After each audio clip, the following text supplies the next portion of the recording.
4 rincian gitu. Dan bisa juga dia menjelaskan antara satu komponen paradigm dengan komponen paradigm lainnya. Misalnya, dia jelaskan dari asumsi itu tentang keterkaitan antar manusia dengan lingkungan.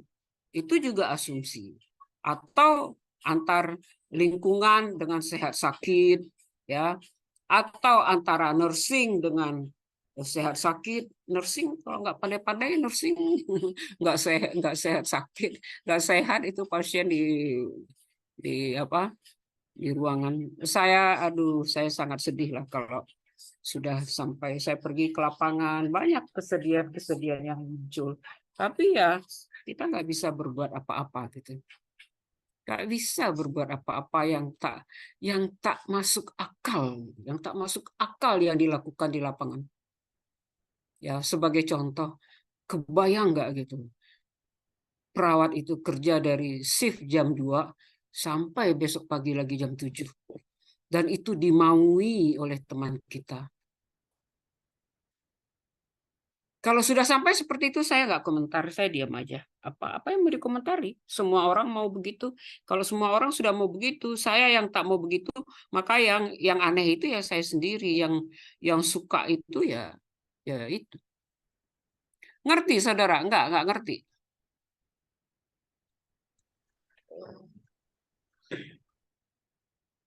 Jadi baru bisa katakanlah asumsi dari seorang teoris, dia katakan baru sehat sakit itu terjadi, ya, sehat sakit komponen dari paradigm bila perawatnya itu logik, misalnya gitu. Perawat logik itu kan dari komponen nursing. Jadi kalau perawatnya nggak logik, maka sakit itu muncul gitu. Itu adalah salah satu asumsi.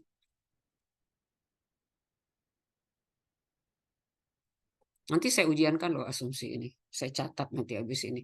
Ujian asumsi. Nih saya catat nih sekarang ya. Saya catat sini. Jadi nanti bikin soal ujian. Soal ujian tentang asumsi. Jadi asumsi itu adalah komponen-komponen dari paradigm saling keterkaitan atau saling menjelaskan lebih rinci. Jadi kalau dia jelaskan tentang lingkungan lebih rinci dari komponen paradigm itu asumsi. Kalau dia jelaskan lagi lebih rinci tentang perawat itu asumsi. Demikian seterusnya dua yang lain. Atau dia jelaskan lagi keterkaitan antara paradigm komponen paradigm ini itu asumsi. Jadi misalnya dia kaitkan antara sehat sakit dengan lingkungan, ya. Jadi sehat sakit itu komponen, lingkungan komponen. Dia jelaskan keterkaitan dua hal ini itu adalah asumsi. Misalnya sekarang banyak orang batuk pilek bahkan dirawat itu lingkungan, ya. Lingkungan sekarang nggak begitu baik. Apa yang terjadi? Sakit gitu. Jadi kalau dia rinci itu lingkungan, misalnya dengan suhu udara begini, dengan kelembaban begini, dengan begini, maka orang sakit. Jadi yang tadi lingkungan, sakit itu adalah sehat sakitnya. Ya, jadi itu asumsi. Nah, asumsi-asumsi sendiri pada tingkat yang lebih tinggi sangat menjelaskan hal-hal yang sophisticated yang kita pikirkan gitu. Jelas sampai sini? Iya, Prof. Jelas, Prof. Prof. Jelas, Prof.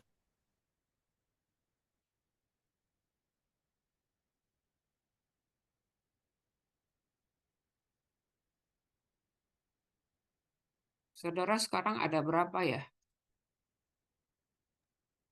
24, Prof. 25, Prof. 24. 24, Ya, Prof. 24. Ya. Nah, filsafat ilmu itu dia membawahi ontologi, epistemologi, dan aksiologi. Ini sudah kita bahas minggu lalu, ya.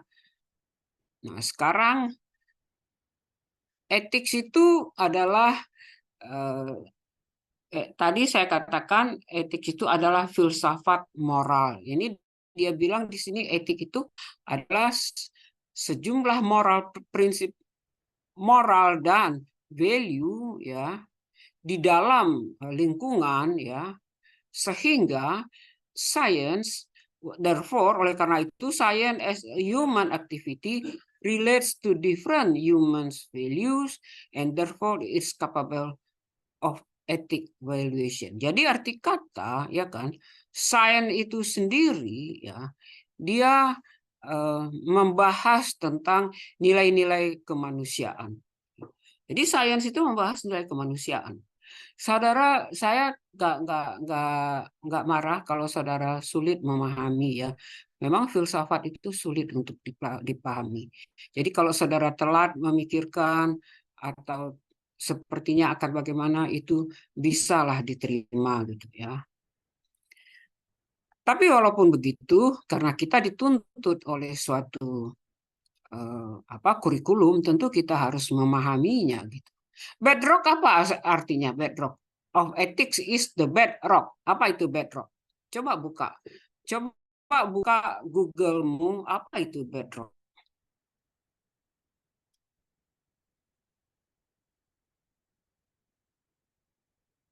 Apa itu bedrock?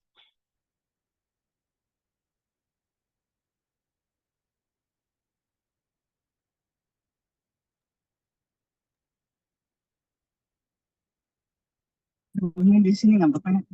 Dasar, Prof. Batuan dasar. Batuan dasar. Ya. Batuan dasar. Bat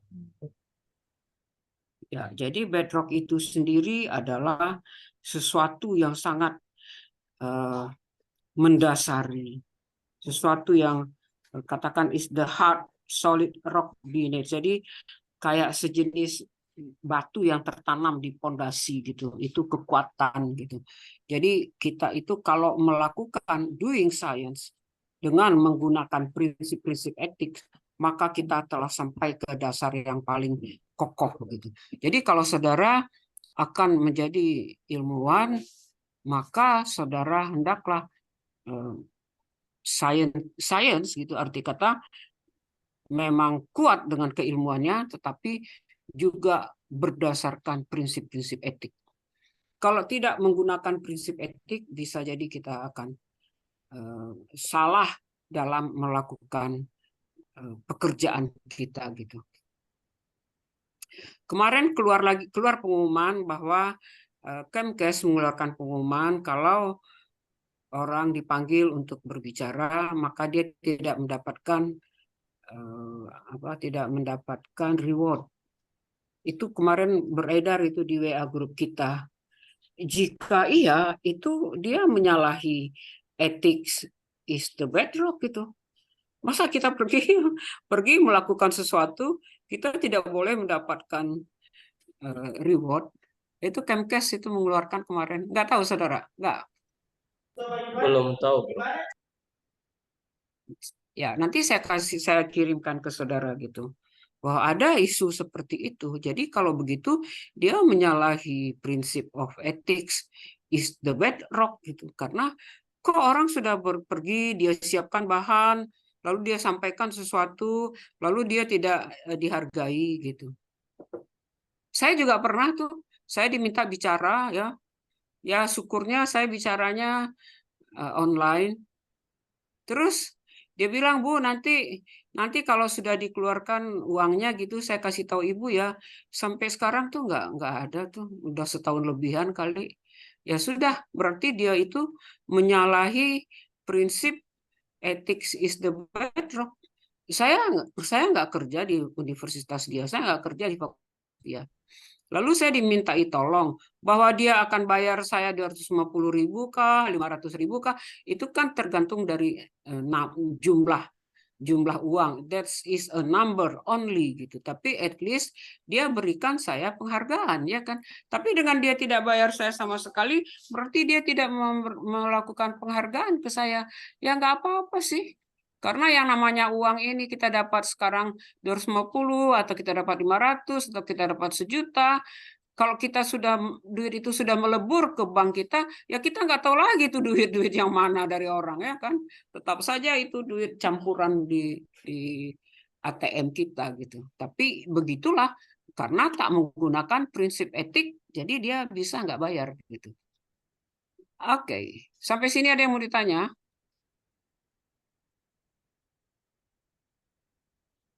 Nah, pada tingkat yang lebih tinggi kan kita juga bicara itu tentang penelitian, maka bioetik itulah yang menjadi dasar pemikiran kita gitu ya. Jadi misalnya kita akan meneliti di suatu ICU anak misalnya, itu bioetik yang bekerja gitu. Tapi kalau kita mau meneliti saja di suatu massa itu MASSA, di suatu komunitas gitu, itu nggak memerlukan bioetik kalau menurut saya, karena dia pada masyarakat luas yang secara rinci orang nggak tahu orang siapa itu siapa. Tetapi jika kita bekerja kita akan meneliti di ICU anak, maka di situ terjadi bioetika proses gitu. Nah, dalam hal ini itu benar-benar ada suatu perlindungan terhadap anak atau bayi yang kita akan teliti ya. Di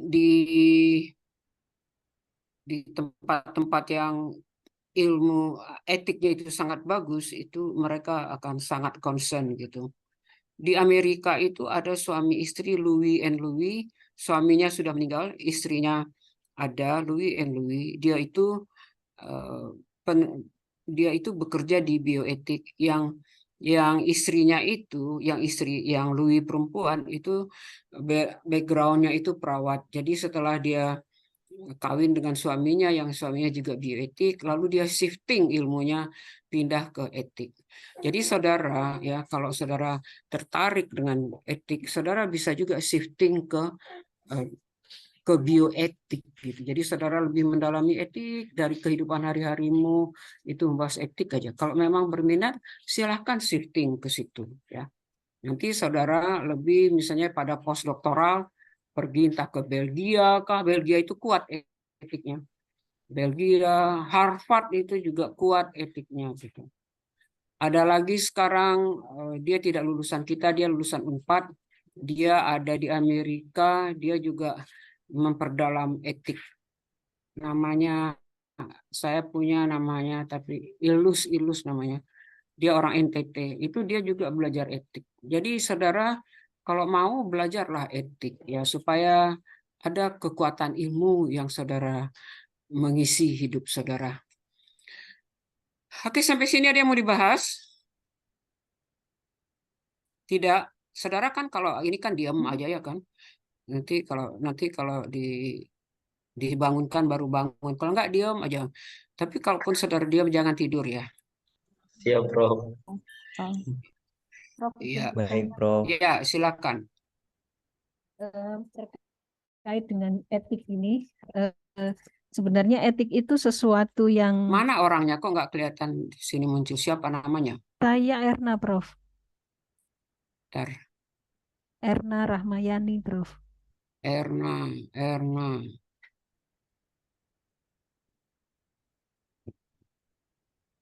Nggak muncul namamu. Oke, terus deh Erna Rahmayani. Iya, terima kasih, Prof. Eh, etik itu sebenarnya sesuatu yang statis atau dinamis.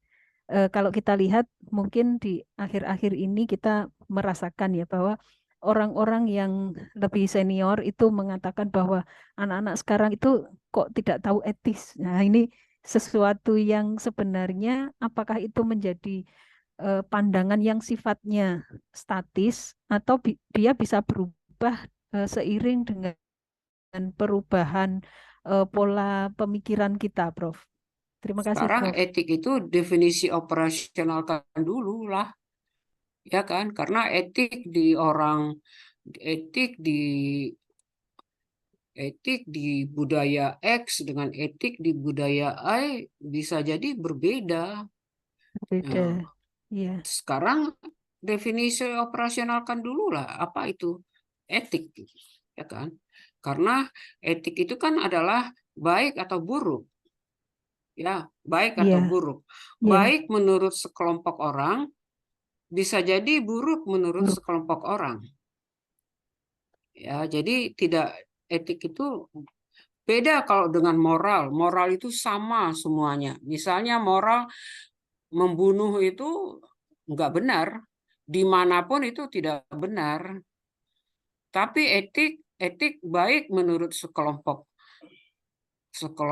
orang, bisa jadi tidak baik menurut sekelompok orang yang lain.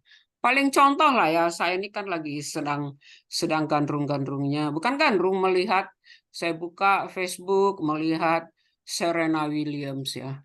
Serena Williams itu hampir telanjang loh kalau tampilannya.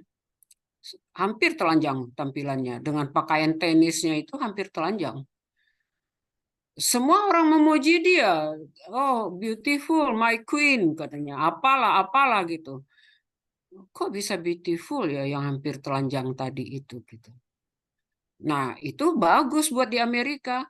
Tapi begitu masuk di area eh, kita di Indonesia, itu pasti orang nggak sependapat gitu. Itu masalah etik. Masalah etik dalam berpakaian. Di mana dia masuk di estetika gitu, di estetika, di etik gitu. Jadi di suatu area itu bisa saja berbeda dengan area yang lain. Itu etik. Tapi moral pasti sama. Membunuh di area A pasti juga tak diterima di membunuh di area B. Jadi kalau kita bilang anak sekarang itu kurang etis gitu ya. Ya definisikan dulu apa yang dia maksud dengan kurang etis itu. Definisikan dulu lah itu. Jika iya bisa dilihat oleh sejumlah orang itu sama, berarti itu tidak benar. Benar yang dia pendapatnya gitu. Tapi kalau dia saja yang berpikiran seperti itu ya. Jadi nggak bisa kita katakan, oh ini begini itu diterima di semua kelompok. Enggak. Dansa di Ambon itu hal yang biasa. Jadi orang berdansa di Ambon itu hal biasa. Tapi di Sumatera Barat orang nggak biasa berdansa. Paham? Hmm, berarti etik itu bisa dipengaruhi atau bisa berbeda begitu ya, Prof. Untuk cara pandang kita itu bisa berbeda. Bisa berbeda. Oh, ya, ya, ya. Terima kasih, Prof. Ya, karena etik itu baik atau buruk, bukan benar atau salah. Ya. Oke, mari kita pindah ya. Research and technology are changing society and the way we live. Scientists can no longer claim that science is neutral, but must consider the ethical. Jadi di sini pun sains itu dipertimbangkan sebagai suatu yang etikal. Ini baca nggak ini? No longer claim that science is neutral. Jadi tidaklah sains itu netral, tapi lebih dipertimbangkan secara etis. Paham? Paham, Prof. Ini udah ya.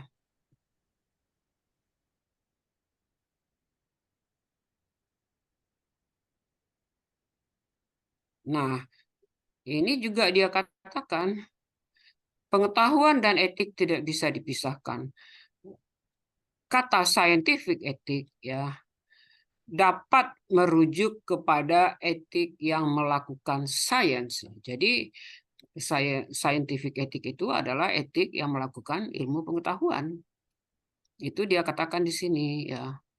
Ini saudara mungkin akan bingung ya. Lebih baik saudara baca sendiri ini dan baca ini ke rujukan ya. Ya, ini juga baca ini study of moral philosophy can help us to think better about morality. Jadi kapan kita bisa memahami suatu morality kalau kita ini sendiri juga belajar filsafat moral ya. Kalau kita nggak belajar filsafat moral maka sulit kita akan memahami tentang moral itu sendiri.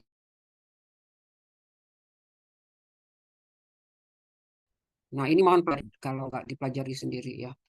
Treating people appropriately make things better. Jadi kita lebih ke arah melakukan sesuatu. Saya pindah dulu ya, nanti kita balik lagi.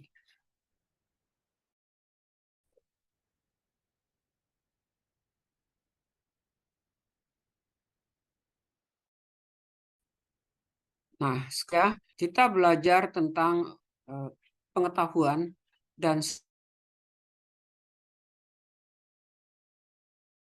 kalau kita belajar pengetahuan itu kita baca teks itu. Jadi kalau kita ingin belajar knowledge, kita baca dulu buku teks. Tapi kalau kita mau mempelajari sains, kita baca di jurnal-jurnal. Maksudnya begini, kalau saya akan, misalnya ntar saya pindah dulu deh. Nih.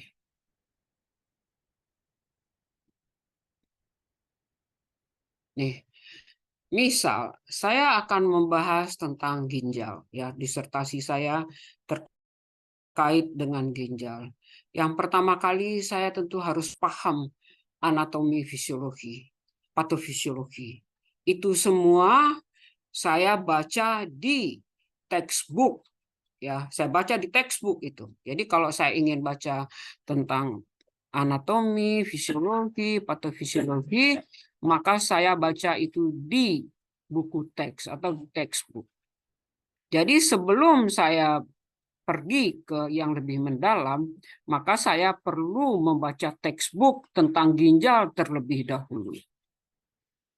Jika itu sudah saya pahami anatomi dan fisiologi, maka seterusnya saya mulai akan melihat, misalnya saya akan melihat tentang diabetes kaitannya dengan gagal ginjal. Nah, arti kata, saya baca textbook tentang diabetes, dan saya baca juga textbook tentang ginjal. Ini saya keluarkan ujian loh nanti ya. Ini saya catat lagi deh. Kan yang buat soal ujian juga nanti saya, yang meriksa juga saya. Nasib saya agak malang dalam hal ini. Disuruh bikin soal ujian, disuruh periksa, disuruh menilai. Berat nggak tuh? Jadi yang akan saya keluarkan adalah pertama, saya bahas dulu tentang diabetes. Saya bahas tentang diabetes, lalu saya bahas tentang ginjal di textbook. Lalu setelah itu baru saya masuk ke hemodialisis, ini di jurnal. Nah, sini saya jelaskan ya. Kalau saya mau bicara tentang diabetes yang hemodialisis, ya, diabetes yang tentang hemodialisis, maka langkah pertama saya adalah saya baca dulu textbook ginjal, ya, terkait dengan faal, bagaimana dia dikikis oleh gula, itu nefron-nefronnya itu, glomerulus-glomerulusnya itu. Lalu saya baca lagi diabetes, bagaimana cara kerjanya, kok dia mengganggu ginjal sih gitu. Jadi di awal saya pelajari tentang anatomi fisiologi ginjal, dan juga saya pelajari anatomi fisiologi pankreas. Lalu saya pelajari juga keterkaitan mereka berdua gitu. Keterkaitan mereka berdua tuh bagaimana ya kok sampai bisa menurunkan fungsi ginjal gitu. Nah, sampai dia bisa menurunkan fungsi ginjal, saya sebelumnya itu saya baca itu di textbook semuanya. Pankreas saya baca di textbook, ginjal saya baca di textbook. Setelah itu saya baca di textbook, maka berikutnya adalah bagaimana dia kok bisa jadi dialisis, hemodialisis kah, atau peritoneal dialisis kah. Nah, di saat itu saya baca jurnal. Jadi, kalau kita mau bicara tentang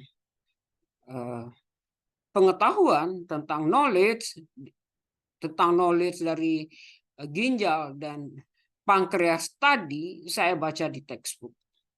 Setelah saya paham banget cara kerjanya sampai merusak ginjal, maka setelah itu saya masuk ke sains, yaitu tentang ilmu pengetahuan itu sendiri. Nah, ilmu pengetahuan ini sendiri saya baca di jurnal. Karena apa? Jurnal lah yang akan menerbitkan dengan cepat penelitian. Tetapi yang namanya anatomi fisiologi dari zamannya Nabi Adam ya begitu saja menurut saya sih. Walaupun tidak ada catatan waktu zaman Nabi Adam bagaimana ginjalnya gitu. Tapi logikanya begitu, nggak ada perubahan gitu. Jadi di saat kita bicara knowledge, kita baca textbook. Begitu kita sudah paham knowledge itu di textbook itu, maka sekarang saya pindah ke ilmu pengetahuannya, bagaimana kok bisa dialisis ya? Bagaimana kalau dia dialisis itu diabetesnya itu jalan terus tuh bagaimana? Nah, itu saya peroleh, itu disebut dengan science, dan itu saya peroleh di jurnal-jurnal. Siapa yang tidak paham?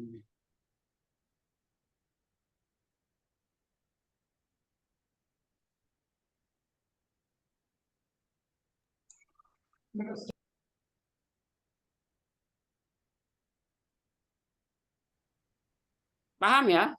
Paham, Prof. Paham, Paham, Prof. tapi ingat ya, saya soal ujiannya analog begitu, tidak itu persis yang saya keluarkan. Baik, Prof. Tapi analog dengan itu, kita bicara dulu di textbook, baru kita bicara di... Misalnya begini yang paling gampang. Cancer itu kan juga muara, ya kan? Dan semua organ bisa menjadi cancer.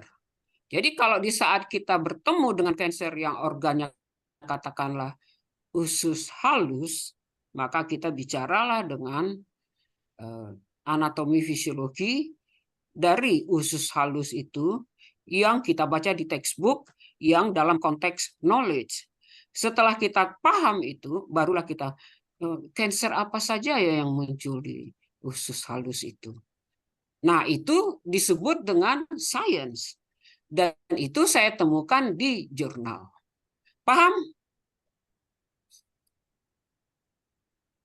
Paham, Prof. Paham, Prof. Terima kasih ya.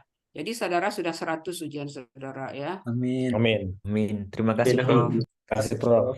Ya, tapi kan saya potong 20%. Ya, Prof. Baik, Prof. Nah, prinsip dari knowledge dan science itu adalah berpikir. Ya. Jadi orang harus berpikir terus-menerus, berpikir ini bagaimana ya kalau dia di usus halus cancer dengan kalau di usus halus cancer kemungkinan stoma dibuat kemungkinan bisa ditutup lagi gitu. Tapi kalau itu di usus besar yang sudah dekat dengan anus atau sekum, dia dibuka, dia buat stoma, itu kecil kemungkinan bisa ditutup kembali gitu. Karena dia sudah pada ujung gitu. Jadi orang-orang yang kansernya di situ, si perawat tadi menyiapkan akan stoma seumur hidup lah gitu. Nah, itu beda dari di usus halus dengan di usus besar tadi. Pengetahuannya itu kita peroleh dari textbook. Ya. Dan begitu kita bisa menangkap bahwa kalau di usus halus dia setelah dibuka bisa ditutup kembali, padahal di usus besar tidak ditutup kembali, itu adalah ilmu pengetahuan. Ya. Nah, itu semua setelah kita berpikir, kita terapkan itu ke pasien itu dalam konteks logika. Jadi logika itu datang belakangan setelah berpikir. Atau berpikir itu mendahului logika. Ya. Nah, jadi di dalam saudara membuat disertasi itu yang dipentingkan itu adalah berpikir dan logika. Berpikir itu terkait dengan dia di mana, logikanya itu nanti lebih ke arah terapannya gitu. Jadi saudara buat disertasi bermain di knowledge, di science, di berpikir, dan di logika ya. Dan yang paling sedih itu adalah dia tidak tahu gitu, paling sedih gitu. Dia datang ke promotor ya, dan dia sudah bicara hilir mudik yang kemarin, padahal dia tidak tahu bahwa yang dia sampaikan itu tidak demikian gitu. Jadi dia bercerita terus, jadi dia tidak tahu bahwa dia tidak tahu gitu. Nah, itu paling berat gitu. Karena apa? Begitu dikasih tahu biasanya nggak menerima gitu. Karena dia tidak tahu bahwa dia tidak tahu gitu. Jelas? Ya, Jelas, Prof. ya, Anda juga belum tentu juga tahu bahwa Anda tidak tahu gitu kan. Kita tahu bahwa kita tidak tahu. Semakin belajar semakin tidak tahu. Oke, di sini. Kalau orang di barat tuh dia sering bilang itu gitu, how do I know that I don't know, katanya. Bagaimana ya saya tahu bahwa saya tidak tahu gitu. Dia merasa tahu aja gitu. Ada juga tuh yang dia datang pada saya ya, tapi ini udah lama 3-4 tahun yang lalu gitu. Dia datang pada saya bilang itu begini gitu kan. Wah, dia agak relaktan gitu. Dia agak relaktan. Lalu saya jelaskan lagi sampai dia tahu gitu. Oh iya ya katanya. Jadi kalau saudara dibilang oleh promotor, jangan membantah gitu, tapi terima dulu, pikirkan dulu. Jika sejalan dengan promotor, oke. Tapi jika tidak sejalan, ya saudara bisa mengemukakan pandangan dengan melatar pandangan saudara berdasarkan textbook dan jurnal. Ya, jadi boleh saudara tak sependapat, tapi tetap harus berdasarkan textbook dan jurnal. Gitu. Tak boleh relaktan saja gitu. Kalau kalau relaktan ya sudah selesai persoalan, mau apa lagi ya kan? Apa yang mau kita bahas kalau saudara nggak menerima gitu? Sampai sini ada yang mau dibahas? Nah, jadi ya mulai dari minggu depan ini kita ngapain minggu depan? Sudah masuk ke grup kah? Depan belum, Prof. Masih Prof. Ratna yang akan masuk. Bukan saya ya minggu depan ya. Ya. Jadi arti kata begitu sudah masuk ke dalam kelompok, persoalan saudara itu ya di sini, di pengetahuan, di ilmu pengetahuan, di cara berpikir, logik atau tidak gitu. Nanti itu di situ aja mainnya tuh di situ gitu. Membahasnya tuh di situ saja terus-menerus gitu. Dan saya selalu sampaikan kepada mahasiswa, jika saudara mengemukakan sesuatu, maka saudara harus bertanya sendiri pada dirimu. Dan kemudian jawab lagi lah gitu. Setelah kita dapat jawaban, kita tanyakan lagi gitu. Lalu dapat lagi jawaban, tanyakan lagi. Jadi arti kata, saudara bertanya, saudara menjawab, saudara bertanya, saudara menjawab. Sampai saudara tidak punya lagi pertanyaan. Di situ kebenaran hakiki itu muncul. Nah, untuk itu perlu perenungan, perlu duduk diam-diam sendiri, berpikir sendiri. Mungkin jam-jam 11 malam, saudara duduk, berpikir, dituliskan juga pemikiran di kertas, dicoret-coret gitu. Sampai menemukan sesuatu, baru setelah itu disusun kalimat-kalimat. Jadi kalau kita mau menulis ya, lengkap dulu semua baru tulis. Tapi kalau belum apa-apa saudara sudah nulis, nanti ketemu lagi ubah lagi. Nanti ketemu lagi ubah lagi, saudara akan sibuk dengan hal demikian dan saudara lelah sendiri gitu. Jadi kalau kita akan menuliskan mulai nanti dengan kelompok-kelompok, mulailah orat-oret, coret gitu, tanya jawab. Kalau sudah tak bisa lagi ada yang ditanyakan, disitulah baru saudara menulisnya gitu. Menulisnya pun juga dengan what topik yang saudara bahas, why saudara bahas, how cara kerjanya, where and when dan by whom. Itu aja. Saudara punya komponen di 5 judul, di 5 title, variabel dependent dan dependennya misalnya 5, maka what, why, how, where, when, by whom itu 5 itu gitu. Arti kata paragraf saudara lebih kurang sekitar 5 itu ditambahlah dengan preambul dan penutup. Itu mesti dipunyai paham itu gitu. Untuk itu pelajari bagaimana menulis writing academic skill, writing dissertation skill itu ada itu. Baca itu cara menulis bagaimana, berapa apa yang kita tuliskan. Jadi itu pelajari gitu. Oke, kita pindah ya. Ini intinya dari hari ini ya. Nah, contoh dalam membuat disertasi tadi sudah kita bahas. Tulisan secara umum, misalnya menulis tentang organ ginjal diperoleh dari textbook. Tadi itu kita sudah bahas ya. Nah, sekarang contoh dalam membuat disertasi sudah mengerucut. Misal membahas tentang transplantasi ginjal. Makin mengerucut fenomena kaitan dengan transplantasi ginjal. Dan ini diperoleh dari jurnal. Jadi kalau saudara membahas anatomi fisiologi ginjal, saudara dapatkan dari textbook. Tetapi jika saudara sudah siap menuliskan di dalam bentuk disertasi, maka transplantasi ginjal itu masuk di jurnal-jurnal. Itu bedanya gitu. Ya. Jadi tak mungkin saudara tiba-tiba menulis transplantasi ginjal terlebih dahulu. Bisa juga kalau komunitas saudara itu adalah komunitas ginjal.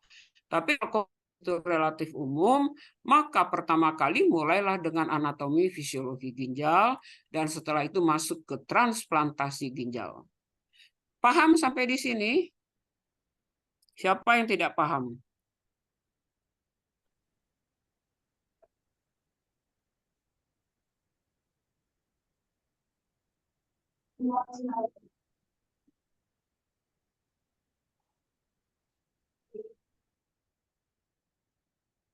Saya tuh ini baru saya baca ya, ini baru masuk ke HP.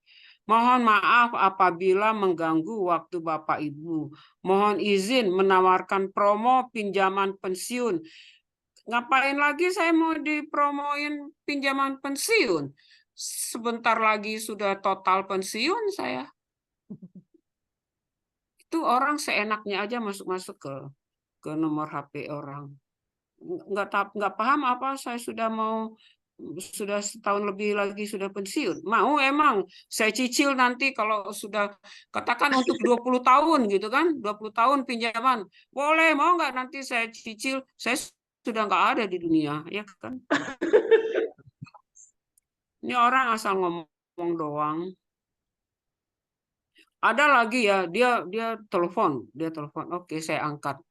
Mohon maaf Bu, saya mau ini gini. Oh, udah nyerocos. Terus saya bilang, Bu, saya ini sudah 75 tahun. Saya bilang, oh ya Bu ya, maaf ya. Dia tutup langsung. Oke. Kalau mahasiswa memulai dengan paparan fenomena terlebih dahulu, boleh-boleh saja sejauh susunannya benar. Ya, jadi kalau kita mau membahas tentang transplantasi terlebih dulu, boleh juga kita bahas soal transplantasi gini-gini. Baru setelah itu kita backup dengan tinjauan literatur. Ini kaitannya, mohon maaf ya, ini kaitannya dengan penulisan saudara di tugas loh. Ya, bukan saya asal ngomong saja, enggak ya. Jadi ini kaitannya dengan tulisan saudara di nanti sudah masuk kelompok. Jadi kalau kita mau memulai dengan paparan fenomena, boleh juga. Misalnya saya mau membahas tentang bagaimana home hemodialisis.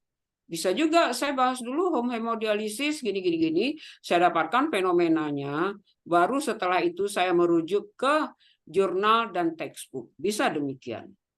Ya, saudara mau yang mana duluan saudara mulai itu tergantung saudara enaknya mau mulai dengan mana. Dan dari sekarang saudara sudah harus memulai karena apa? Ini sudah minggu 6 ya, minggu 6 dan sebentar lagi tulisan-tulisan saudara sudah akan didiskusikan di kelompok-kelompok Bu Eti, Bu Nani, Bu Novi dan saya. Jadi dari sekarang saudara sudah memulainya gitu. Ya.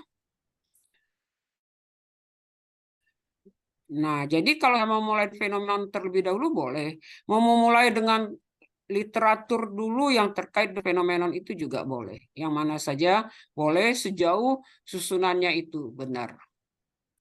Sampai sini ada yang mau dibahas?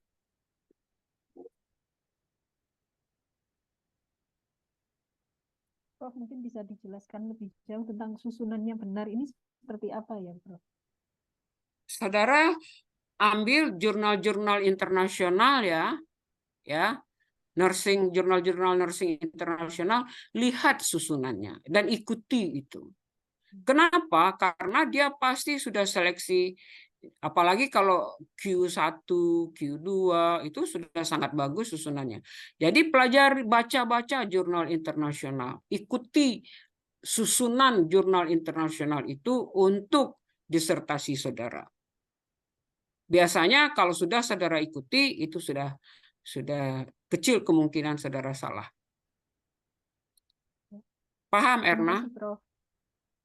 Sama-sama. Izin Prof, bertanya Prof. Silahkan Ya Prof. Hairil Menyambung tadi Amir. Bu Erna. Jadi nanti susunan tugasnya itu Prof kayak mirip-mirip manuskrip jurnal ya Prof, seperti itu. Bab 1, tugas saudara itu adalah bab 1. Bab Baik. 1 dari suatu disertasi. Walaupun nanti di saat saudara mulai disertasi, bisa saja itu berubah, tetapi setidak-tidaknya saat sekarang itu kita membuat suatu bab 1 dari disertasi. Ya Prof, makasih Prof.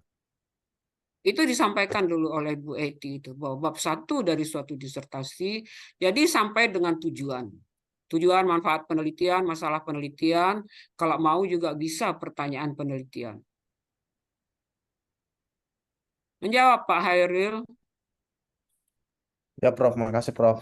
Sama-sama. Ada pertanyaan yang lain? Oh, izin Prof, izin bertanya hari itu Prof. Ya, silahkan. Baik, terima kasih. Terkait dengan nanti tugas untuk penyusunan bab 1, kan pada umumnya kalau kita nyusun bab 1 selalu kita seperti tadi Prof sampaikan bisa alurnya dari yang umum dulu, ya mungkin fenomena umum kan selama ini biasa di awal kita menyampaikan terkait dengan data kejadian kasus, mungkin di luar negeri, kemudian kita masuk ke dalam negeri, provinsi, dan seterusnya. Nah, tadi kalau dia Prof sampaikan terkait dengan alurnya, kita akan mulai dulu dari membaca buku teks untuk mendapat informasi yang dasar mungkin ya Prof ya, terkait dengan konsep-konsep dasar, kemudian nanti kita kembangkan dengan membaca jurnal. Nah, terkait tadi yang saya sebutkan di awal, fenomena yang mungkin bisa kita temukan di data-data kejadian case itu dia masuk dalam kelompok jurnal kah atau nanti diaksesnya seperti apa Prof? Terima kasih. Mbak Haryati sudah dapat fenomena dulu. Ya. Setelah dapat, baru dikembangkan di rumah sakitmu bagaimana, lalu di kotamu bagaimana, lalu di gubernur ini provinsimu bagaimana, baru Indonesia, baru Asia Tenggara. Itu urutan fenomena tadi gitu, ya. Setelah jadi dimulai dari yang dilihat dulu. Yang dilihat itu di mana? Bisa di rumah sakit, bisa di lingkungan. Tergantung kalau saudara orang komunitas, maka fenomenanya lihat di community. Kalau saudara orang rumah sakit, maka fenomenanya ketemunya di rumah sakit. Lalu fenomena itu dikembangkan, bisa di kota, bisa di provinsi, lalu bisa di Asia Tenggara. Tapi kalau nggak mau di kota, dari rumah sakit langsung ke provinsi boleh juga. Ya, nanti setelah dapat itu, barulah masuk ke jurnal dan kemudian masuk ke textbook. Paham? Mohon izin Prof, jadi bisa alurnya mundur ya. Kalau tadi kan seperti yang di awal tadi Prof sampaikan, kita mencari dulu informasi dari buku teks untuk memperoleh knowledge-nya. Enggak, bukan Gitu ya. begitu. Salah. Maksud saya, begitu saudara sudah dapat fenomena, ya, dan sudah punya data di kota atau di provinsi, ataupun di Asia Tenggara, bisa juga enggak di Asia Tenggara, enggak apa-apa. Setelah itu baru masuk ke textbook, apa ya ini yang saya dapatkan ini. Setelah saya masuk ke textbook, baru saya masuk ke jurnal. Jadi yang pertama kali itu fenomena dulu. Kita nggak bisa menulis tanpa kita menemukan fenomena terlebih dahulu. Tapi setelah kita peroleh fenomena itu, kita masuk ke textbook. Menjawab? Menjawab Prof, terima kasih banyak Prof. Jadi semua ingat ya, saudara 25 orang, fenomena dulu yang mesti ada. Fenomena itu apa? Sesuatu yang bisa dilihat, didengar, diraba, dirasa gitu. Itu fenomena. Jadi fenomena dulu baru muncul judul. Setelah muncul judul baru muncul masalah. Setelah muncul masalah baru kita pergi ke knowledge, baru kita pergi ke jurnal. Atau kalau saudara masuk ke jurnal juga terlebih dahulu, boleh, baru ditopang dengan textbook. Boleh urutannya demikian. Gitu. Sejauh dia runut itu dibenarkan. Ingat ya, sejauh itu runut dibenarkan. Jadi mulai dengan fenomena terlebih dahulu. Setelah fenomena, saudara menemukan masalah. Setelah menemukan masalah, saudara menemukan judul. Ya. Setelah menemukan judul, barulah saudara pergi ke jurnal atau textbook, terserah mau mana dulu. Ya. Jelas? Jelas, Prof. Jelas, Prof. Terima kasih.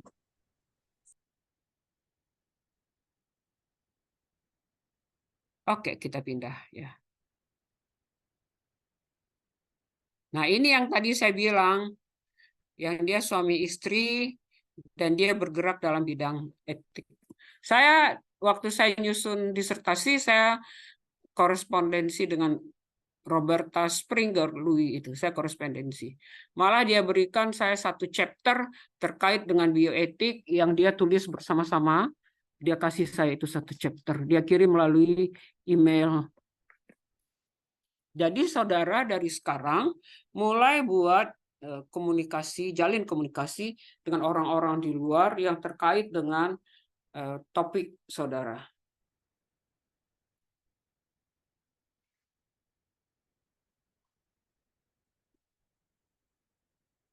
Siapa yang sudah punya teman di luar? Belum ada.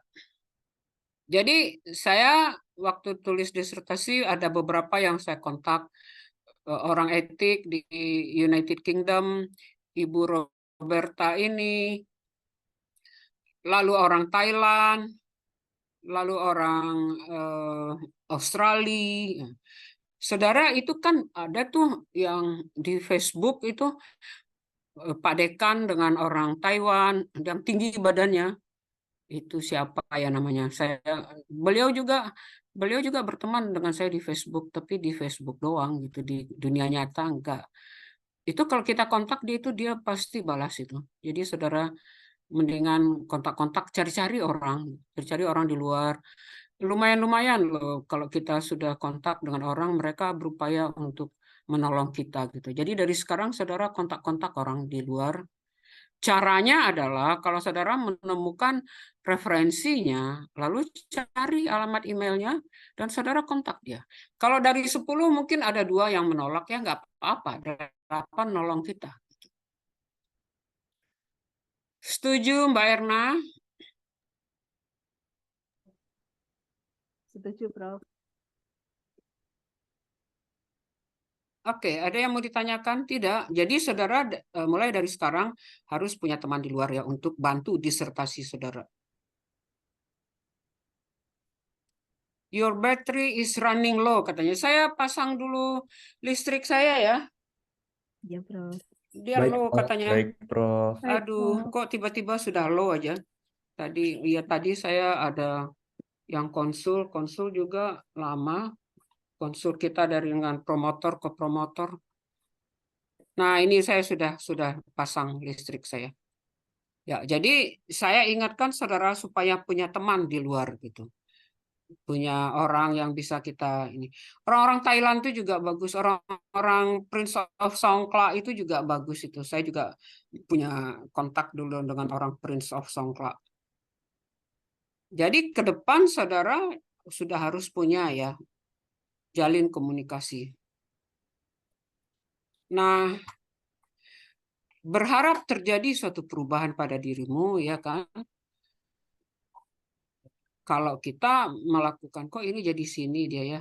Ya, berpikir his best known philosophical statement I think therefore I am. Jadi kata si Rene Descartes ya ini juga kelangkah ini.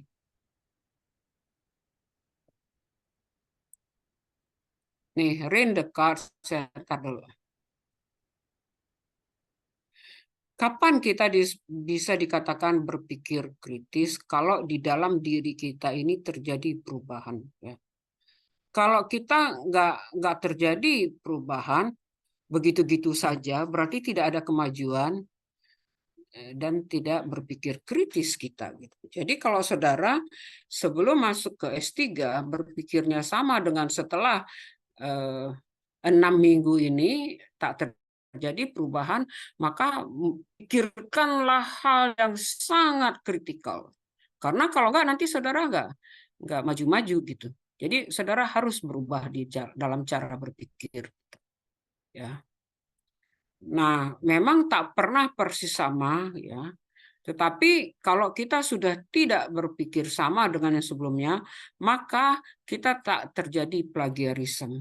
Ya. Tapi kalau sama saja, tulisan yang waktu di S2 dipakai juga buat yang sekarang, itu terjadi plagiarisme. Karena nggak berubah yang dari S2 ke S3. Tetapi kalau kita kritis dalam melihatnya, terjadi perubahan. Jadi jangan pernah sama saudara merujuk tulisan saudara sendiri yang sudah 6 tahun yang lalu, itu berarti saudara nggak berkembang gitu. Nggak berkembang saudara. Jadi jangan merujuk ke tulisan saudara yang dulu.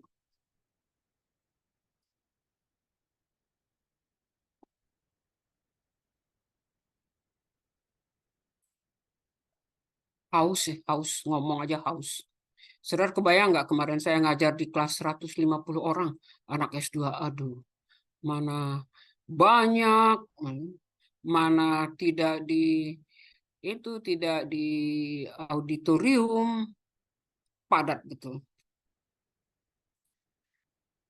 Nah, ada René Descartes namanya ya, René Descartes tulisannya. Ya. René Descartes itu dia katakan bahwa dia itu baru ada karena dia berpikir nih René Descartes.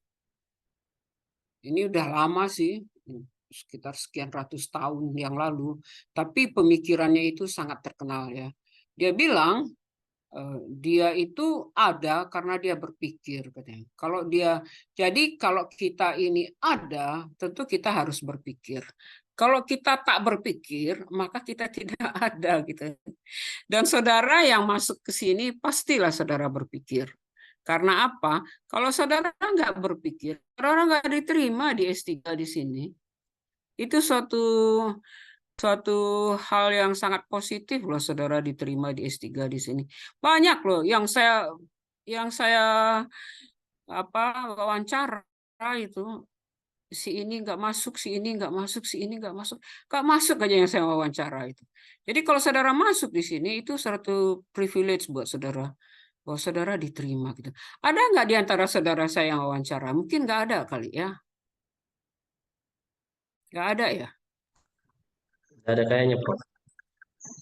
Ya, nggak ada. Nggak ada. Ya, bayangkan saya banyak juga mewawancara orang dan nggak satu pun itu masuk. Ada juga yang dia lapor ke yang sudah katakanlah sudah semester lanjut, dia bilang, Bu, si itu bilang bahwa ibu wawancara dia, katanya dia nggak lulus katanya gitu. Tapi asal saudara tahu ya, yang pertama menentukan itu bukan wawancara. Yang pertama menentukan itu adalah ujianmu gitu. Itu mesti dipahami gitu. Jangan nanti orang benci ke saya, nggak ada aja yang saya wawancara tuh lulus gitu kan. Nggak usah diwawancara oleh Bu Krisna gitu. Dia nggak lulus aja orang itu nanti gitu kan. Nah, jadi kata René Descartes ya, dia itu baru ada bahwa dia itu ada gitu kalau dia sudah berpikir. Kalau dia lagi nggak berpikir dalam waktu lama, dia sudah nggak jadi manusia lagi katanya. Jadi saudara ini kan sekarang pastilah ada menurut René Descartes. Karena apa? Saudara berpikir terus kok untuk membuat disertasi ya. Nah, itu yang terkenal dengan cogito ergo sum, cogito ergo sum. Dia ada karena dia berpikir ya. Nah, ini René Descartes.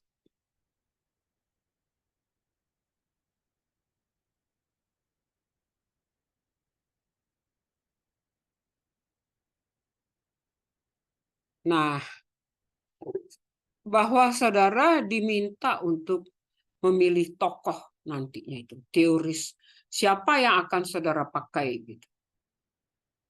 ada juga orang menggunakan misal dia kalau orang budaya, dia gunakan misalnya Leninger gitu. Misalnya Pak Mau kemarin yang baru lulus dari NTT itu disertasinya bagus sekali itu tentang budaya. Itu dia pakai juga Leninger, dia pakai juga beberapa tokoh yang lain gitu.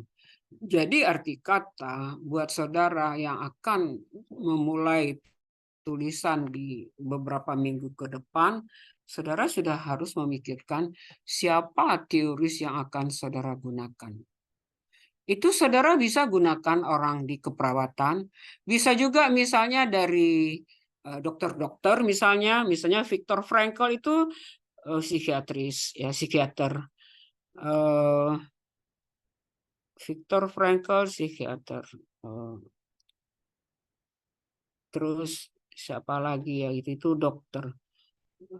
Bisa dokter, bisa juga saudara pakai dari sosiolog, bisa juga saudara pakai dari psikolog, bisa juga dari orang yang berlatar belakang education, boleh juga. Atau boleh juga kalau saudara masuk ke philosophical tasawuf, bisa juga banyak itu filosof-filosof Islam. Sebagai contoh saja misalnya bagaimana pandangan tentang self hygiene di dalam Islam gitu. Carilah tokoh-tokoh Islam gitu. Itu dimungkinkan. Jadi dari sekarang saudara sudah harus memikirkan siapa teoris yang akan saudara jadikan backup untuk tulisan. Dari sekarang itu sudah dituliskan, dipikirkan. Misalnya saya sebelum saya sampai kepada teori yang saya gunakan di disertasi saya, sebelumnya saya sempat memikirkan tentang Spinoza. Spinoza itu filosof Belanda, tapi asal usulnya Yahudi. Itu dia sudah sekian ratus tahun hidup. Tetapi dalam perjalanannya saya beralih ke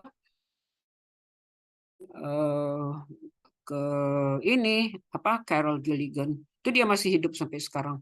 Yahudi juga, psikolog. Jadi dari sekarang saudara hendaklah memikirkan siapa yang akan saudara pakai. Saya hanya memakai satu teoris, tidak banyak.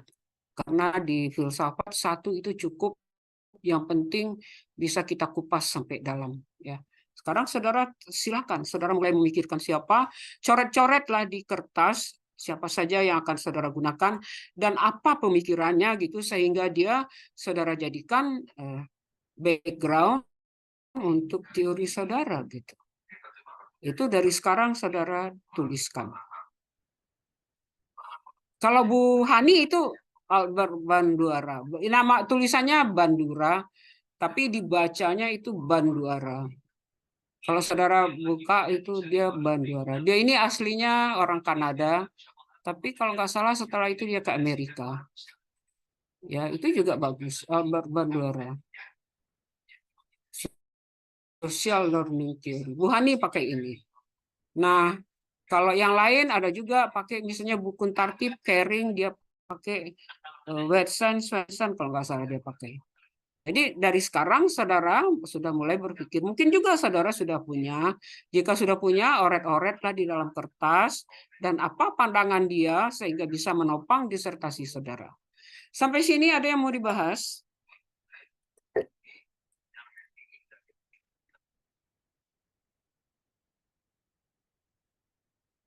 Bu Hening itu dia bahas tentang tidur ya. Dia di rumahnya punya klinik tidur. Ada beberapa kali saya, 2-3 kali barangkali saya kontak dia. Lalu setelah dia bilang, Bu sebentar ya ada pasien. Jadi dia ada pasien, sehari-harinya tuh ada pasien. Dia membahas tentang tidur. Dan dia ada ininya gitu, hipotesisnya. Bukan hipotesis, memang dia sudah temukan. Makin kaya seseorang, makin sulit tidur gitu. Terus saya bilang di WA grup kita ya, tapi tidak dengan saya bilang, saya kaya, saya tidurnya nyenyak, saya bilang gitu. Ketawalah orang di WA grup itu. Enggak lah, orang makin tua makin kurang tidur lah. Cuman karena saya masih kecil, jadi saya tidurnya banyak. Oke, ada yang mau dibahas? Enggak? Saya cuma bertanya ya, saudara itu dengerin nggak sih yang saya omongin? Kan saya nggak tahu saudara dengar atau enggak. Saudara di sana, Dengar, saya di Prof. sini. Prof. Nggak ada yang bertanya, Prof. Ya, kalau saudara tidak bertanya berarti saudara tidak ada. Kata read the cards. Saudara tak bertanya, saudara tak ada. Tidak berpikir. Hairil Amir tidak ada.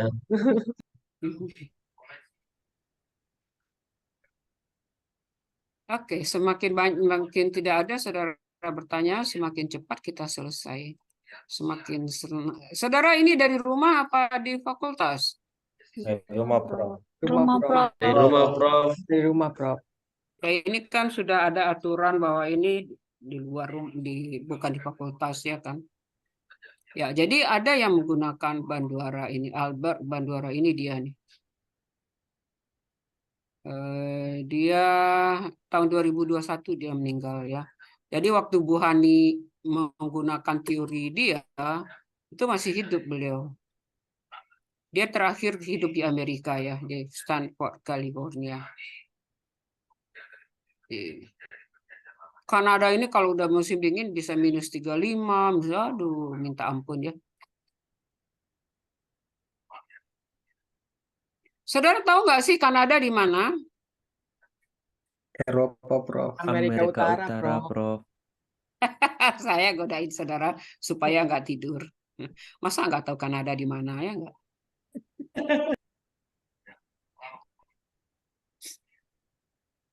Saya takut aja saudara tidur ya, tapi nggak apa-apa kalau saudara tidur juga. Orang di luar diri saya nggak bisa saya kontrol. Yang bisa saya kontrol adalah diri saya sendiri. Kalau saudara tidur ya silakan aja nyenyak-nyenyak tidur, kan saya dapat pahala membiarkan orang tidur ya kan. Nah ini kognitif yang disampaikan oleh Banduara ya. Cognitive factors, behavioral, ya, environmental gitu. Saudara ya, saya kasih tahu ya saudara. Saudara kan lagi sekolah ini. Nikmatilah gitu. Karena apa? Sekolah itu paling enak. Paling enak sekolah itu.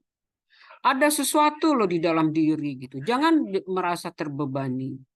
Oleh karena itu, jika saudara punya pekerjaan-pekerjaan yang sifatnya sampingan, tinggalkan itu terlebih dahulu. Tapi yang kerja inti tentu harus dikerjakan gitu. Tapi kalau yang sampingan, tinggalkan. Karena apa? Belajar itu adalah sesuatu yang menyenangkan. Menyenangkan. Kebayang nggak kita misalnya Banduara itu bagaimana dia menemukan teorinya, bagaimana dia mendesain gambar ini. Ini kan model dia ini. Kalau ada yang sebetulnya pasti Banduara. Kalau ada yang hanya segitiga saja begini, itu pasti Maslow. Kalau ada yang setengah matahari terbit, itu pasti Leninger. Bagaimana ya dia bisa menciptakan model itu? Itu aja kalau kita dalami, kita masukkan ke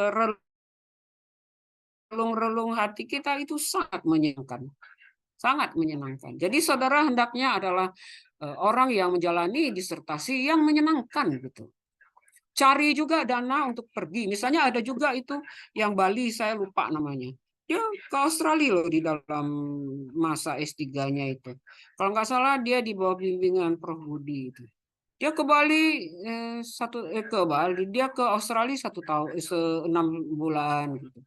Menyenangkan kan? Jadi saudara hendaknya yang seperti itu gitu. Dari sekarang itu dirintis gitu. Saudara kan baru semester 1. Cari celah-celah untuk bisa entah ke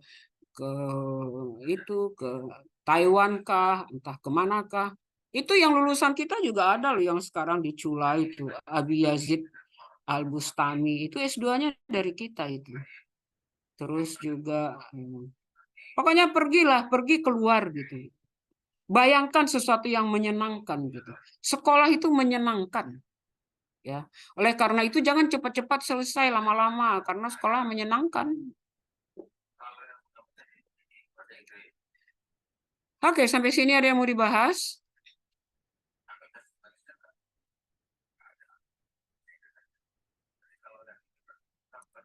Nah, ini Ohler. Dia ini dokter juga ini. Dia dokter dan dia menjelaskan bagaimana kita mengedukasi pasien gitu. Bagaimana caranya gitu. Itu filosofnya gitu, Ohler ini. Sir William Ohler. Ya.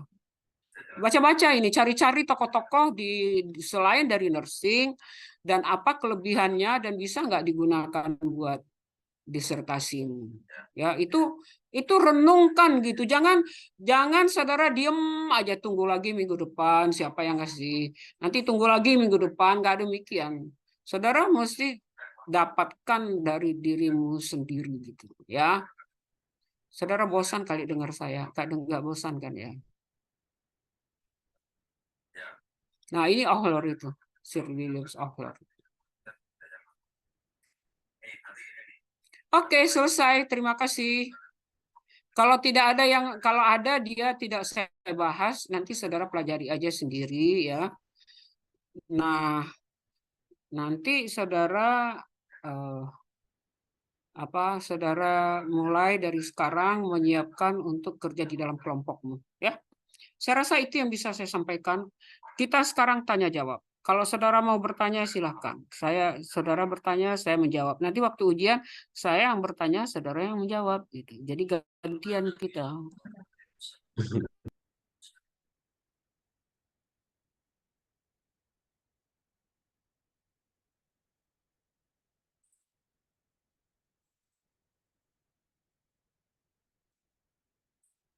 Kalau saudara nggak ada yang bertanya ya kita selesai.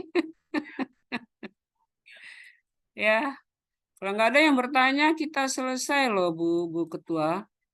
Bu Ketua kita mana di sini saya lihat nama wajah. Ada Prof. Saya Prof. Ya, silahkan. Ya, baik Prof. Saya ingin menanyakan terkait dengan proses nanti disertasi. Terkait dengan apa? Pecah saudaramu? Sinyalnya sepertinya ya Prof. Disertasi saya Prof. Ya. Saya ingin mengambil teorinya yang bergerak lagi. Apa? Pecah-pecah. Ingin mengambil apa? Teorinya bandara. Teorinya Bani? Aduh, mohon maaf sinyalnya ini sepertinya Prof. Iya. Bandara. Atau tulis di ini. Tulis di chat. Saudara ngambil teorinya siapa?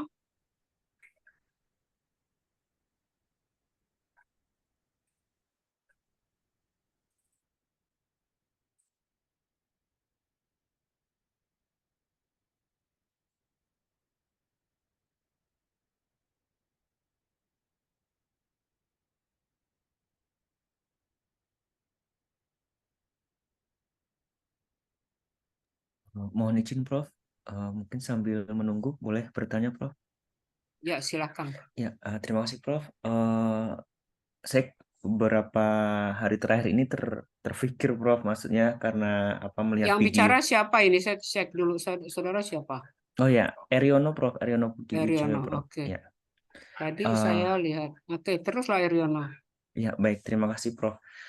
Di sini kan beberapa hari terakhir tuh saya bukan terfikirkan ya, karena lihat sosial media dan lain sebagainya dengan adanya video dan lain sebagainya, dan di dalam video tersebut itu ada kejadian orang-orang yang menyakiti orang lain, misalnya penjambretan atau mungkin begal dan lain sebagainya. Nah, kemudian dia dihakimi oleh massa gitu ya.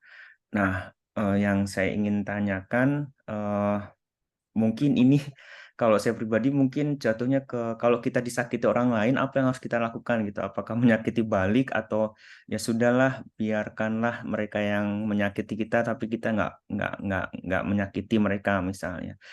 Nah, kembali lagi ke video tadi, ketika masyarakat menghakimi begal tersebut gitu ya. Nah, itu gimana ya secara pandangan mungkin etis atau moralnya gitu ya, Prof ya, karena kalau melihat mereka melakukan penganiayaan kepada korban atau penjambretan dengan bawa senjata tajam gitu kan, itu kan sangat berbahaya juga pada si korban gitu.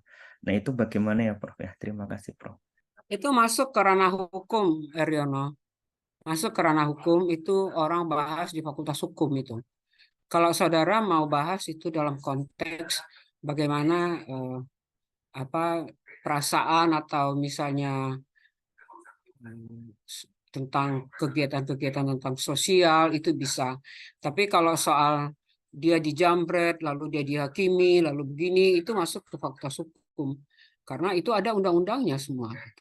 Tapi kalau mau masuk ke area nursing, itu nanti bagaimana orang yang bagaimana traumatic experience itu tuh ada teorinya itu. Traumatic experience salutogenik. Tulisannya salutogenik. Salutogenik itu membahas tentang traumatic experience. Kalau traumatic experience bagaimana traumanya seseorang yang dijamret dan juga bagaimana traumanya seseorang yang dikeroyok setelah dia menjamret. Itu dua sisi itu kan. Orang yang dijamret dan orang yang mendapat hukuman masyarakat. Itu dua sisi traumatic experience salutogenik. Itu ada itu teorinya. Baca itu salutogenik. Tapi itu teori itu berat. Teori salutogenik itu teori yang berat. Menjawab, Eriono. Ya, menjawab, Prof. Sama Tapi mohon izin. kalau itu Eriono kerjakan tuh berat loh. Karena Anda mesti mewawancarai orang yang dijamret. Anda mesti mewawancarai orang yang dipukul, yang di lapas itu. Siap untuk pergi ke lapas. Oke, ya. Kenapa, Eriono? Silakan. Ya, baik, Prof. Terima kasih. Jadi ingat kasus yang sedang booming sekarang di Singapura sih, terutama Prof, terkait dengan mungkin nyambung dengan traumatic experience ya. Jadi dia ditolak gitu ya. Kemudian dia menggugat menolak itu sampai sekian miliar gitu karena pengobatan traumatiknya itu. Nah, kalau kita melihat dari proses traumatic experience itu, kita bisa menilai itu masuk di etik atau moral nggak ya, Prof ya? Traumatic experience itu mungkin nanti masuknya ke jiwa barangkali itu. Ke Departemen Jiwa kali nantinya. Ya, atau kalau saudara mau melihat dari sisi etik, boleh juga masuk dari sisi etik. Itu dimungkinkan juga. Tergantung yang mau ditonjolkan di sisi yang mana. Kalau saudara bahas tentang salutogenik traumatic experience itu, rasanya belum ada deh yang bahas gitu. Jadi kalau ada yang bahas itu, bagus itu, bagus menurut saya sih. Bagaimana korban-korban dari misalnya yang orang-orang NGO ya, non-government organization itu, dia membela rakyat secara umum, lalu gangster yang nggak suka dengan dia lalu dibunuh dia itu di depan anaknya. Itu ada itu kejadian. Itu bagaimana trauma anaknya melihat ibunya dibunuh. Padahal ibunya itu adalah membantu rakyat supaya lebih eksis lah gitu. Itu ada yang begitu. Atau kemarin-kemarin ini muncul lagi loh ya, saya di sosial media itu muncul itu Dice itu saya nggak ngerti juga kenapa dia muncul ya. Itu terkait dengan dia dibunuh ya kan di daerah Kalibata itu. Dan waktu itu anaknya masih kecil itu, Dice itu. Dan bagaimana trauma anaknya gitu. Sedangkan bapaknya itu sendiri sudah agak lumpuh gitu karena stroke. Agak stroke, lalu anaknya masih kecil-kecil 2 orang saat dia dibunuh itu puluhan tahun yang silam. Dan bagaimana trauma anak dua-duanya itu, anaknya itu perempuan. Bagaimana trauma anaknya itu gitu. Tapi sekarang anaknya itu mungkin sudah, itu kan kejadian sekitar tahun 80 ya. Berarti sekarang anaknya sudah 44-45 tahun itu. Muncul loh di media sosial beberapa waktu yang lalu. Bagaimana trauma anaknya, ibunya ditembak. Tahu itu kasusnya? Enggak. Ada yang tahu enggak? Enggak ada. Yang artis itu ya, Prof. Ya apa? Artis zaman dulu itu ya. Model, dia model. Model, ya. Dia model. Dia model. Sangat cantik. Iya. Sangat cantik. Dan bagaimana trauma anaknya, ibunya berdarah-darah, dimakamkan gitu. Nah, Mungkin sejenis-jenis itu. Mungkin kenapa?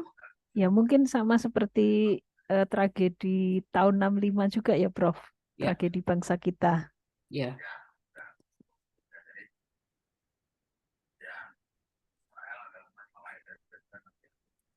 Oke, ada yang lain menjawab, Eriono menjawab ya.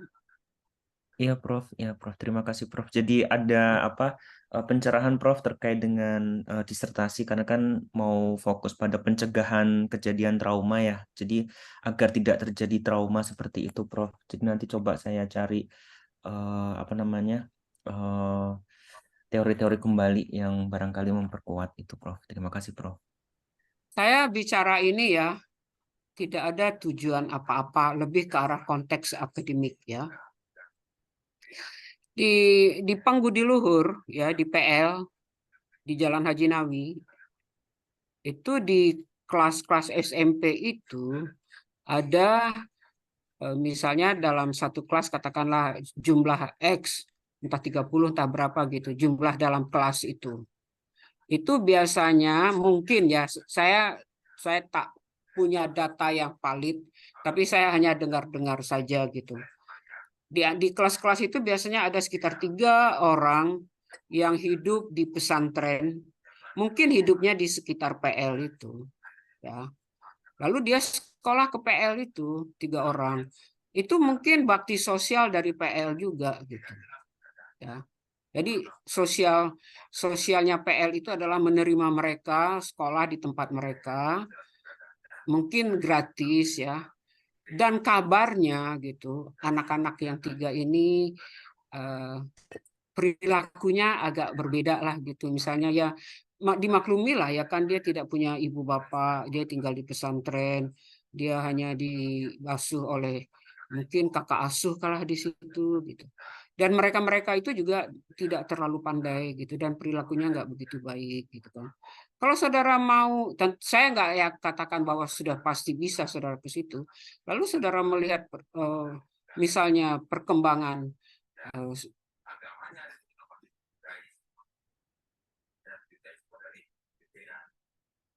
nih, kalau saudara akan melihat perkembangan kognitifnya, ini kan di sini kan kognitif nih, cognitive factors, behavioral factors, behaviornya nggak begitu baik lah gitu, dia nggak, perilakunya nggak begitu baik, barangkali ya, saya nggak persis tahu, saya cuma ngomong sesaat ini tanpa data, behavioralnya seperti apa, kognitifnya seperti apa, ya kan, pada yang orang sifatnya sosial, norma-norma sosialnya bagaimana gitu, di komunitasnya itu bagaimana, bisa jadi pasca penelitianmu dalam konteks S3.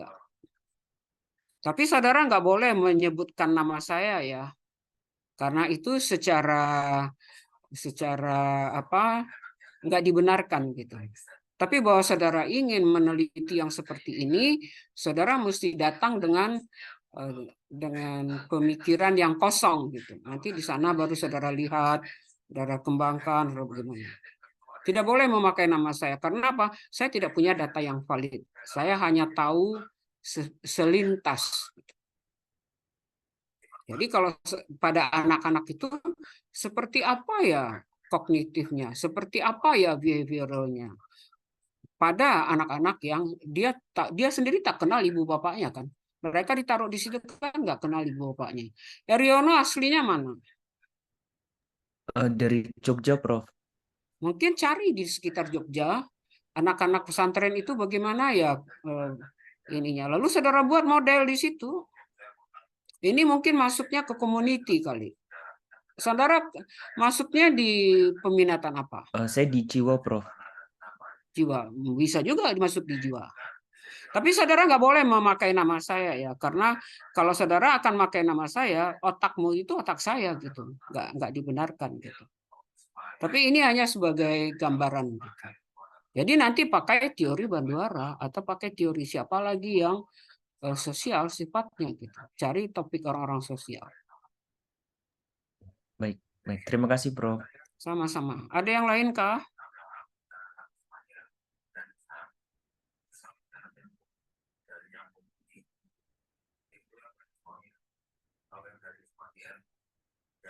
Kalau nggak ada Ning, ya buat yang tidur saya ucapkan selamat tidur ya kan. Yang tak ngomong-ngomong selamat tidur. Buat yang berkhayal selamat berkhayal. Dan ya itulah kelemahan kita kalau menggunakan online. Kita nggak tahu orang tidur atau tidak. Kita nggak tahu wajahnya gembira atau tidak. Mungkin juga ada di antara saudara yang lagi menangis, yang lagi ketawa, bisa aja. Sudah, Ning, ono lagi pertanyaan? Oh, nggak ada? Baik, Prof. Teman-teman masih ada nggak teman-teman yang ingin bertanya ke Prof? Iya, boleh tanya satu lagi. Oh, silakan Mbak Erna. Ya, Prof. Mohon maaf, Prof. Mau nambah pertanyaan, Prof. Silakan Mbak Erna. Kalau kita ikuti dari awal tadi apa yang disampaikan oleh Prof, mohon koreksi, Prof.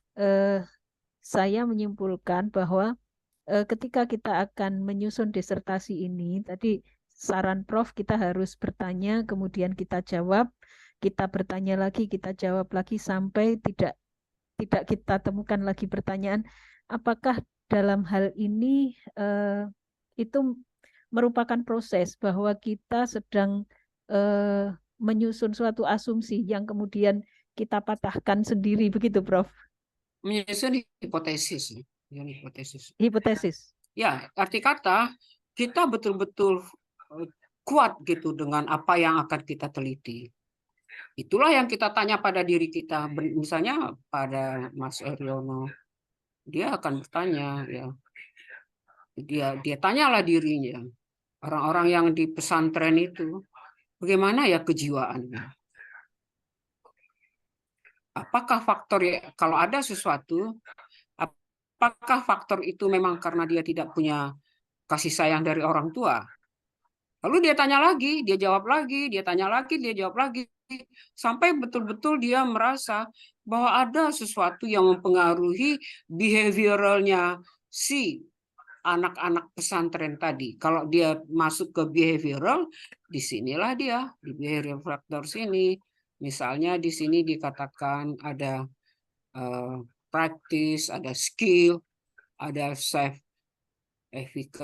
efisiensi atau efikasi, inefisiensi.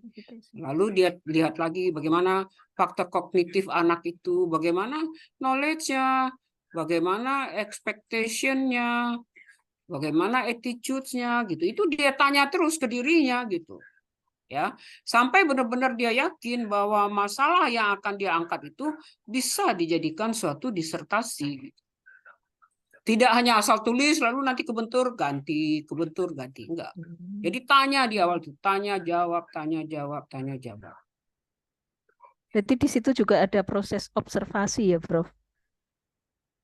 Pada saat Anda dapat fenomena itu kan bisa diperoleh dari observasi, bisa diperoleh dari mendengarkan, bisa diperoleh dari misalnya perabaan. Misalnya kalau orang lupus itu seperti apa sih kulitnya, itu perabaan.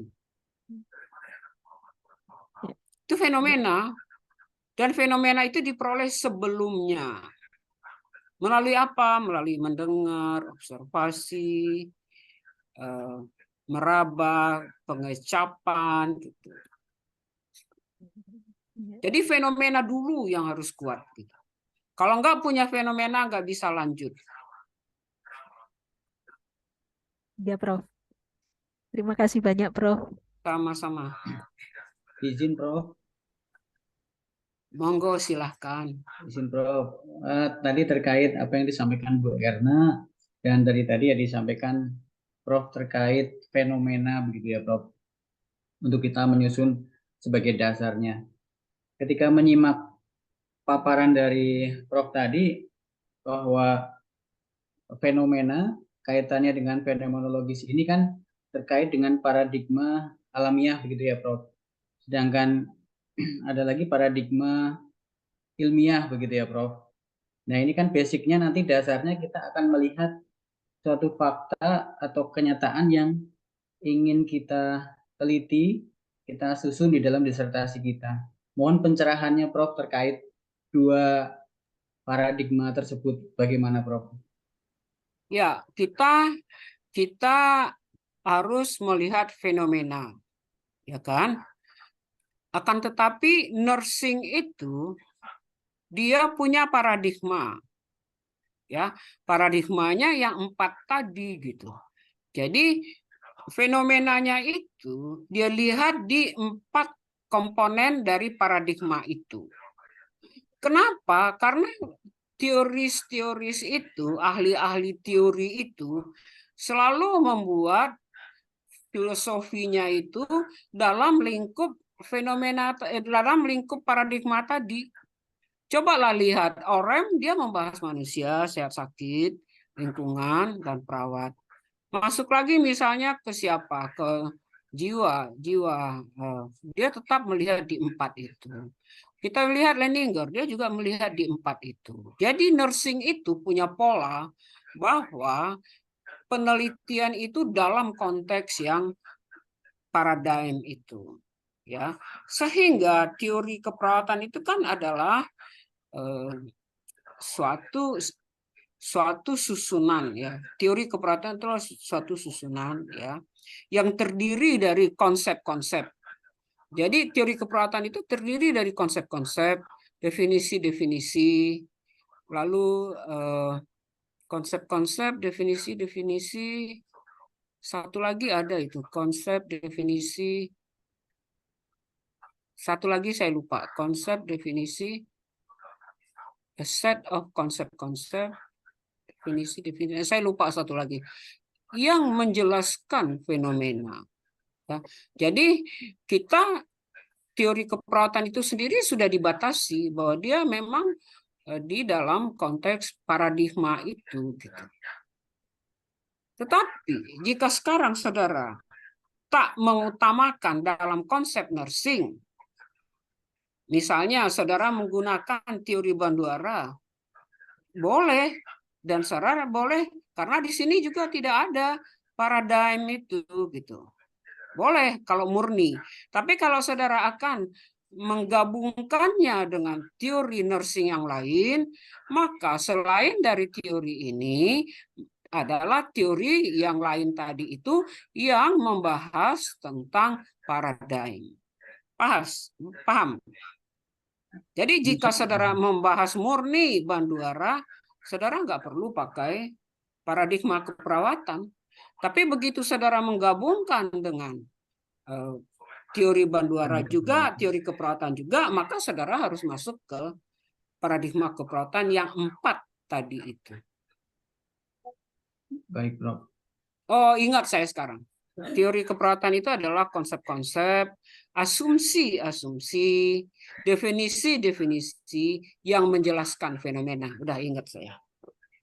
Ya, jadi saudara harus menjelaskan nursing teori kalau saudara mau menggabungkannya. Tapi kalau saudara tidak mau memakai nursing teori, boleh-boleh juga, nggak apa-apa. Itu kan sejauh itu ada justifikasi diterima kok. Baik, Prof.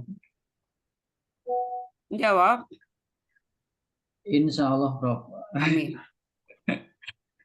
Ada yang lain? Kalau tak ada, ini sudah lewat waktu, Neng. Silahkan mau bagaimana. Baik, Prof. Teman-teman masih ada yang ingin bertanya dengan Prof. Krisna? Sudah cukup? Cukup. Oke. Baik, Prof. Sepertinya tidak ada yang bertanya lagi.